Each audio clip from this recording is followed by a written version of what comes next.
Mayong adlaw sa inyo tanan, nga pinalangga namon nga Pilareño. Kami ang inyong mga abyan nga bumbero. Ang inyong Bureau of Fire Protection Pilar Fire Station nga nagapaybalo sa sini nga palaabuton nga selebrasyon amo ang Pasko kag ang bag-ong tuig.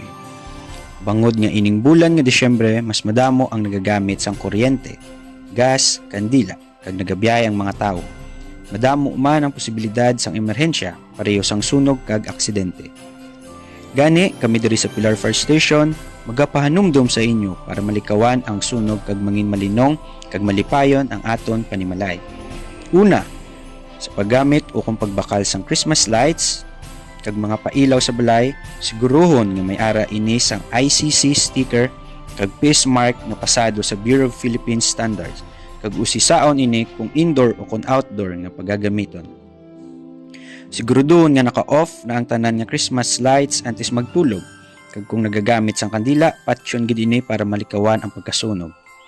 Hindi pag-i-overload ang mga extension cords. Gamita ang sakto nga saksakan para sa appliances kag Christmas decorations. Bago magalin sa inyo panimalay, i-off gid ang main switch o kon safety breaker. Regular nga inspeksyonon sa tangke kag hose sang LPG kung may leak. Dayon ang LPG pagbuksa ang mga bintana kag pertahan para makasungaw. Siguruduhon nga nakasarado ang tangke sang LPG antes maglakat kag pagkatapos gamiton. Amuman ang mga kahoy kag uling sa dapog, siguraduhon man nga wala ini sang kalayo kag basyahan sang tubig. Ipalayo kag ipaintindi sa mga bata ang paggamit sang pusporo o kon lighter kag hindi ini pagpahampangan.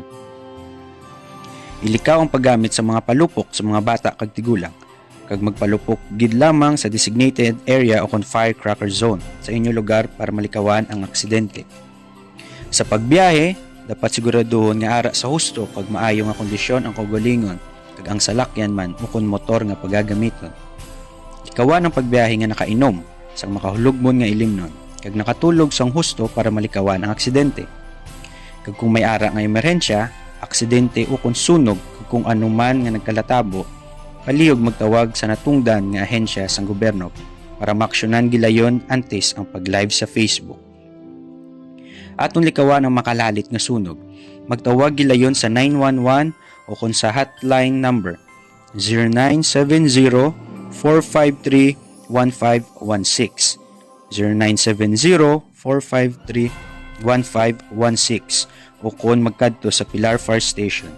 Nga pinalangga namon nga Pilareño, ang seguridad sang inyo pamilya kag propiedad ang amon ginaprioridad. Ang paghalong, unahon kag maging responsable ang kada isa para malipayon ang tagsa-tagsa nga pamilya. Madamong gid nga salamat, malipayon nga Pasko kag moswagon nga bag-ong tuig sa inyo tanan. Halin sa inyo mga abyan nga bumbero sang Pilar Fire Station, sa pag-iwas sa sunog, hindi ka nag-iisa.